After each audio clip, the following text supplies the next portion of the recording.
Si on ne combat pas l'ennemi qui nous combat extérieurement, on se combattra intérieurement. Ça, c'est clair et net. Si tu ne combats pas l'ennemi que tu dois combattre, tu combattras un ennemi que tu ne dois pas combattre.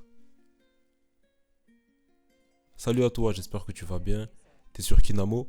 Aujourd'hui, on parlera de nos communautés, qu'elles soient chrétiennes ou africaines. On parlera de ce qui nous concerne. Qu'est-ce qui fait que nous connaissons souvent des divisions, malheureusement? Qu'est-ce qui fait que nous avons souvent du mal à nous mettre ensemble autour d'une seule et même cause commune, légitime? Qu'est-ce qui fait que pour la communauté chrétienne, malgré notre foi commune, on n'arrive pas à se rassembler, on a du mal à être unis? Et même dans la communauté africaine, qu'est-ce qui fait qu'on a du mal à être ensemble, à s'unir, à bâtir ensemble? C'est ce à quoi on va essayer de répondre aujourd'hui sur Kinamo.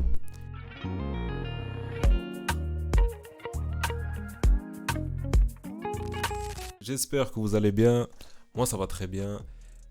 Si tu es nouveau, Kinamo vient de Kimianamo Tema Pona Kimianamo Kili. Je crois que pour avoir la paix dans ce monde, on doit observer la paix dans le cœur de l'homme d'abord. Et c'est pourquoi ici, on parle de good vibes, on parle de paix, on parle de justice, on parle de panafricanisme, on parle de culture et surtout d'histoire. Ce matin, par la grâce de Dieu, en méditant, j'ai eu une réflexion au sujet de nos communautés. Au sujet de nos communautés chrétiennes, de nos communautés africaines. Parfois, on a des problèmes similaires. Je crois qu'on peut trouver réponse à toute question dans la parole de Dieu. Ça, c'est ma conviction.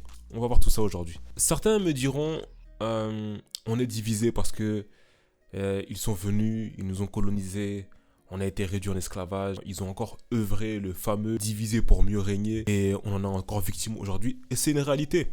C'est une réalité, l'histoire, on ne peut pas l'effacer comme ça, comme le demande notre président Emmanuel Macron. On peut pas l'effacer comme ça et dire que bon, ça y est. Ça dépend pour qui. Si tu as eu un rôle très très mauvais dans une histoire, tu aimerais vraiment bien l'effacer au plus vite. Et je comprends. Mais pour les victimes, les victimes, j'aime pas trop ce mot, mais pour les personnes qui ont eu à subir certaines choses, dont on a jusqu'aujourd'hui pu observer aucune justice. On ne cherche pas la vengeance, mais aucune justice. Moi, je suis congolais, vous le savez, et il y a le drapeau du Congo RDC derrière moi. Il y a aujourd'hui, actuellement, malheureusement, encore en cours, un génocide lié à cet esclavage, lié à cette colonisation, lié à cette néocolonisation, à cause de tout le sous-sol très riche du Congo RDC. Mais encore, ça, on en a déjà parlé, on en parlera encore à l'avenir en fonction de l'actualité que vous suivez. Alors, vous pouvez aussi me suivre sur TikTok, où je poste régulièrement des vidéos pour qu'on puisse se tenir informé de ce qui se passe. Ndeko, en passant, abonne-toi, lâche un commentaire, mets un petit pouce. Moi, ça va m'aider, toi, ça ne te coûte rien. Si ces vidéos t'intéressent, bien sûr, et si elles sont importantes selon toi. Donc, il y a ce diviser pour mieux régner. Mais on ne peut pas s'arrêter là. Où est notre responsabilité à nous? Dans quelle mesure est-ce qu'on peut apporter des changements dans nos comportements pour que ces choses puissent cesser? Car le faire aiguise le fer et je pense intimement que c'est ensemble qu'on peut s'aiguiser, s'émonder, devenir meilleur. C'est ensemble qu'on pourra le faire. Communauté très importante dans l'histoire chrétienne, l'histoire des Moraves. C'est une population qui vient de Moravie, dans l'actuelle République tchèque. C'était un peuple persécuté qui fuyait donc la persécution et ils ont pu trouver refuge dans l'ancienne Allemagne. Ils se sont établis là parce qu'il y avait là un comte, donc un noble, qui était chrétien et qui cherchait à propager l'évangile et qui cherchait à établir des églises, il cherchait comment financer des églises et donc comment aider les chrétiens à se multiplier, à s'épanouir. Et il a pu voir une arrivée de Moraves qui venaient vers lui. Alors, très bien, lui cherchait des communautés chrétiennes et ces communautés chrétiennes cherchaient des lieux pour ne pas avoir à subir la persécution et aussi pouvoir jouir librement de leur foi chrétienne. Ils ont pu avoir un lieu pour s'installer, un lieu pour faire leur culte. Ils étaient contents et tout allait bien dans le meilleur des mondes. Et gloire à Dieu pour cela. Mais, selon le livre Les Généraux de Dieu, tout ne s'est pas passé comme prévu. Écoutez ce que l'historien Robert Liardon a pu écrire à ce sujet. Habitués à être persécutés, les Moraves se lassèrent rapidement de l'ambiance paisible d'Enrut, donc qui était leur localité. Et comme ils ne subissaient aucune pression extérieure, ils se tournèrent les uns contre les autres. Les divisions et les luttes prirent une telle ampleur que les Moraves finirent par se retourner contre Zinzendorf, donc celui qui les avait implantés, celui qui avait permis qu'ils puissent venir dans cet endroit-là, qu'ils taxèrent de bêtes de l'Apocalypse et de faux prophètes. Alors, cette histoire m'a beaucoup bouleversé. Et je me suis posé la question, comment une population qui aime tant Dieu, qui fuyait la persécution, a pu se retrouver dans de telles divisions, sachant qu'il n'avait plus d'ennemis extérieurs.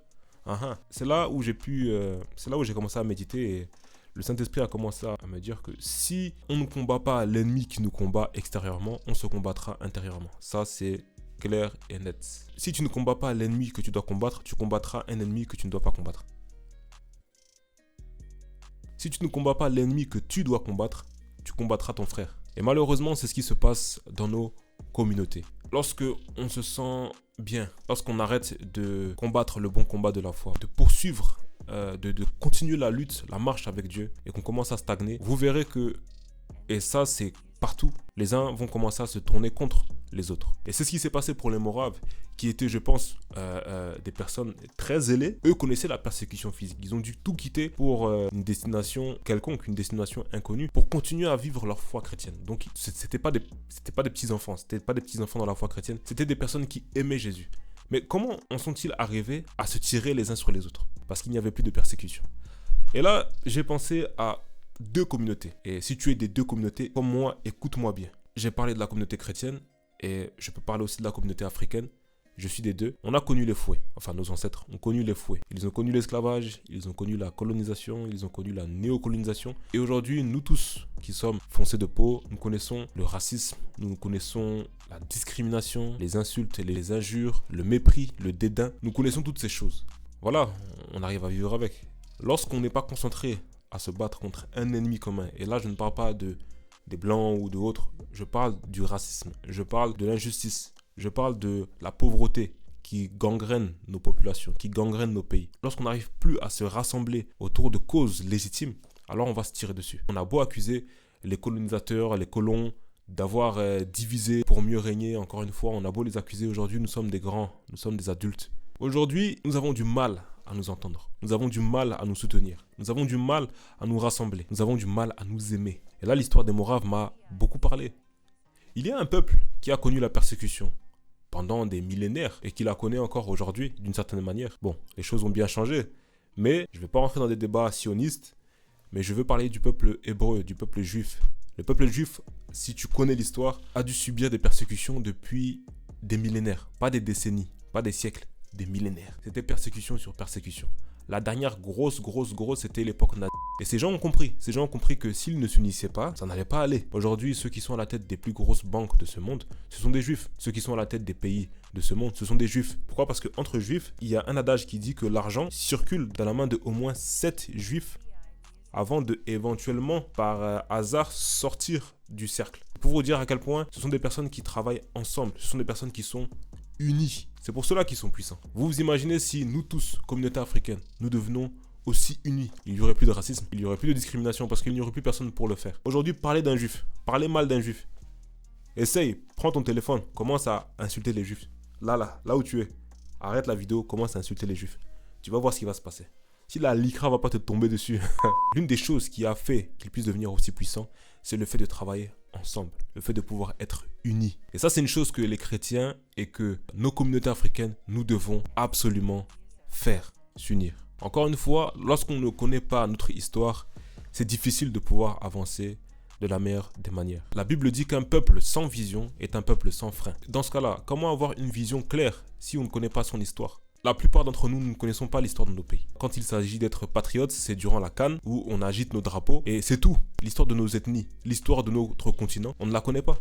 Et c'est pourquoi vous verrez que la population africaine avance un peu au hasard. Parce qu'on ne sait pas d'où l'on vient, parce qu'on ne veut pas interroger l'histoire. Ici, les personnes en Occident interrogent énormément l'histoire. Et c'est pourquoi elles savent où elles vont. C'est pour ça qu'elles sont ce qu'elles sont. C'est une vidéo pour vraiment t'encourager, toi qui es là. Aux yeux de Dieu, tu es important. Chacun d'entre nous, nous avons un rôle à jouer dans le relèvement de nos communautés, dans le relèvement de nos patries. Chacun d'entre nous, nous avons un rôle à jouer sur le terrain de la foi, sur le terrain de l'évangélisation. Alors, c'est bien beau de parler de problèmes, mais on est là pour apporter des solutions quand même. Qu'ont fait les Moraves dans notre histoire après de telles divisions? Ce qu'ils ont fait, c'est qu'ils se sont unis pour chercher la face de Dieu en prière. Ils ont organisé des assemblées où ils se sont tous rassemblés et ils ont tous crié à Dieu. Ils ont tous pleuré, ils se sont tous humiliés devant la face de Dieu pour demander à Dieu de les pardonner. Et ce qui s'est passé, c'est qu'il y a eu un tel mouvement de réveil. Le Saint-Esprit a commencé à toucher leur cœur, se confesser les péchés les uns les autres. Ils priaient les uns pour les autres. Ils se sont tous pardonnés. Et ils ont prié durant des heures, durant des jours, durant des mois, À la suite de ces réunions de prière, ils ont pris la décision de prier 24 heures sur 24, 7 jours sur 7 pour l'effusion du Saint-Esprit, pour un réveil. Ils se sont choisis 24 hommes et femmes qui allaient prier au moins 1 heure chaque jour. L'histoire nous dit que cette chaîne de prière a perduré 100 ans. Chaque heure de la journée était couverte par la prière. Et c'est cette chaîne de prière de 100 ans qui a pu aboutir à des grands réveils comme celui de Charles Finney à Rochester, comme celui de John et Charles Wesley en Angleterre. Et donc, qu'est-ce que nous pouvons faire? Alors, c'est pas exhaustif comme solution, que ce soit pour la communauté chrétienne comme la communauté africaine. Mais nous devons nous rassembler. Dans le cadre de la foi chrétienne, nous rassembler autour de la prière. Que nous puissions nous humilier devant Dieu, chercher sa face parce que nous avons une foi commune. Nous avons un ennemi commun. Dans le cadre de la communauté africaine, nous devons nous unir autour de congrès, autour de réunions, autour de tant de choses qui nous unissent. Il y a plus de choses qui nous unissent que de choses qui nous divisent. Je parlais de Cheikh Anta Diop.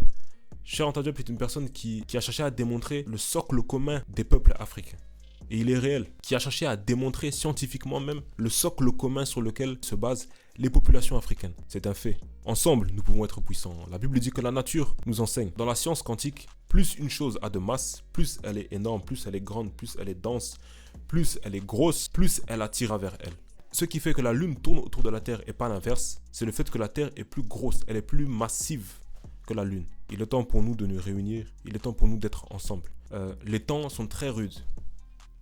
Que ce soit pour la foi chrétienne, comme pour les communautés africaines. Je suis métis. Dans la chair, je suis africain. Mes patries se trouvent sur les terres africaines. Mais je suis citoyen du royaume des cieux. Donc je suis entre les deux. Et donc je t'exhorte, frère. Quoi que tu puisses faire, fais-le par amour. Quoi que tu puisses faire, fais-le pour l'unité. Quoi que tu puisses faire, fais-le pour l'union. Que nous puissions être ensemble. Que tu sois d'accord avec moi ou pas, laisse-moi un commentaire. Laisse-moi savoir ce que tu penses de tout ça. Laisse-moi savoir ce que tu penses de ce que nous pourrions faire en tant que communauté pour avancer, pour évoluer, pour croître, pour grandir. Moi, je te dis à la prochaine. Prends soin de toi. On se revoit dans une prochaine vidéo. Que Dieu te bénisse toujours.